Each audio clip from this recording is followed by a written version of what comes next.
الله الرحمن الرحيم عن ابن عباس رضي الله عنه قال قال رسول الله صلى الله عليه وسلم فرض رسول الله صلى الله عليه وسلم زكاة الفطر طهرة للصيام من اللغو والرفث وطعمة للمساكين او كما قال عليه الصلاة والسلام۔ میرے واجب الاحترام بھائیوں، دوستوں اور بزرگوں، میں نے آپ حضرات کے سامنے ایک محمد عربی خاتم النبیین نور مجسم صلی اللہ علیہ وسلم کی روایت نقل فرمائی ہے، اور اس کو روایت کرنے والے حضرت ابن عباس رضی اللہ عنہ ہیں۔ تو اس میں حضرت ابن عباس رضی اللہ عنہ نے جو صدقہ فطر ہے اس کا مقصد بیان فرمایا ہے۔ تو اس مجلس میں ہم دو چیزوں پر بات کریں گے۔ نمبر ایک، صدقہ فطر کا لغوی معنی اور اس کا اصطلاحی معنی، اور نمبر تین، اس کا مقصد کیا ہوتا ہے۔ باقی اس کے اندر جو مسائل ہیں کہ صدقہ فطر واجب کب ہوتا ہے، اور صدقہ فطر کس پر واجب ہوتا ہے، اور صدقہ فطر کا نصاب کیا ہے، اور صدقہ فطر کس کس کو دے سکتے ہیں، یہ انشاءاللہ تبارک و تعالی اگلی مجلس میں ہم ذکر کریں گے۔ تو صدقہ فطر ہم بولتے ہیں صدقہ فطر، تو صدقہ کا معنی ہوتا ہے عطیہ، جس کو ہم اردو میں بولے تو ہدیہ، کسی کو گفٹ کرنا، لغوی معنی۔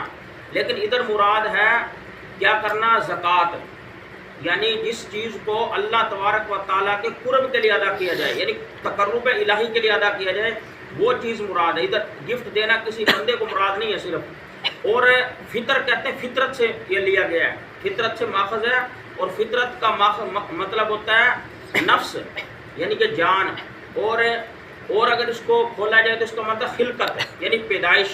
تو اس کا لغوی معنی بنے گا کہ نفس کی زکوٰۃ، یعنی جان کی زکوٰۃ، لغوی معنی ہو گیا۔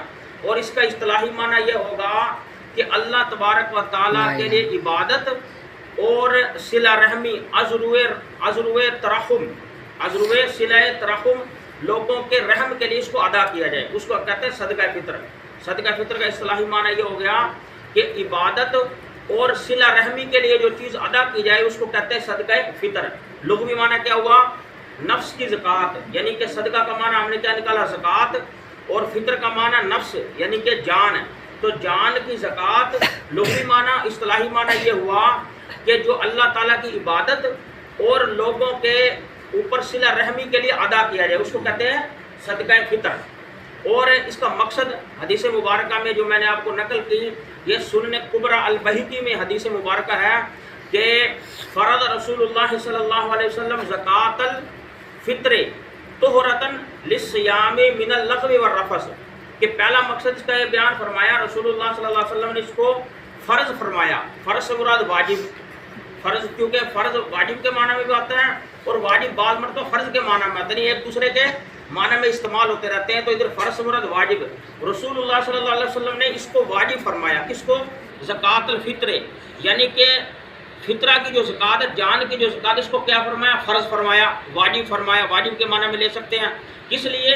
طہرۃ للصیام، روزے دار کو پاک کرنے کے لیے۔ کس چیز سے پاک کرنے کے لیے؟ من اللغو والرفث، جو روزے دار سے لغویات ہو جاتی ہیں روزے کے دوران، اور بےہودہ باتیں ہو جاتی ہیں۔ بعض مرتبہ جان بوجھ کر آدمی کرتا ہے، انسان ہے، نفس ہے، انسان ہے، کمزور ہے، شیطان اس کے اوپر حاوی ہو جاتا ہے، بعض مرتبہ جان بوجھ کر لغویات کرتا ہے، بےہودہ باتیں کرتا ہے، اور بعض مرتبہ نہ چاہتے ہوئے ہو جاتی ہیں۔ تو اس سے پاکی کے لیے اللہ تعالیٰ نے روزے دار پر یہ کیا گیا؟ فرض فرمایا، روزے کی پاکی کے لیے۔ اور دوسرا اس کا مقصد فرمایا ہوا طعمۃ للمساکین، تاکہ مساکین کی پرورش کی جائے۔ اب جو آدمی ہوگا مالدار، وہ تو کیا کرے گا؟ اچھے کپڑے بھی سلوا لے گا، اچھے جو ہے جوتے بھی پہن لے گا، اچھا سرما لگا لے گا، اچھا جو ہے صابن تولیہ استعمال کرے گا، سر میں تیل بھی اچھے طریقے سے لگا لے گا۔ لیکن جو غریب غربا ہیں ان کو عید والے دن بنے گا مسئلہ۔ تو رسول اللہ صلی اللہ علیہ وسلم نے امیر اور غریب کو اس خوشی میں شریک کرنے کے لیے برابر ہے، اس وجہ سے صدقہ فطر کو واجب فرمایا۔ دوسرا اس کا مقصد ہے۔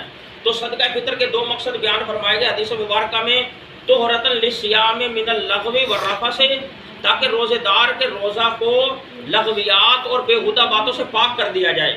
اس کی مثال فقہا دیتے ہیں، جیسے آدمی نماز پڑھتا ہے اور نماز میں اگر کوئی واجب چھوٹ جائے اگر نماز کے اندر کیا ہو جائے، کوئی کمی ہو جائے یا زیادتی ہو جائے، یعنی واجب چھوٹ جائے، تو پھر کیا کیا جاتا ہے، سجدہ سہو کیا جاتا ہے، اس سے کیا ہو جاتا ہے، نماز کمپلیٹ ہو جاتی ہے۔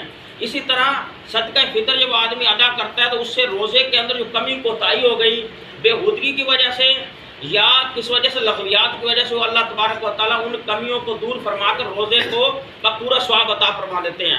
اور دوسرا مقصد کیا بیان فرمایا گیا، وَطُعْمَةً لِّلْمَسَاكِينَ، تاکہ مساکین کی پرورش کی جائے، وہ امیر لوگوں کی طرح عید منا سکیں۔ کیا منا سکیں؟ عید منا سکیں۔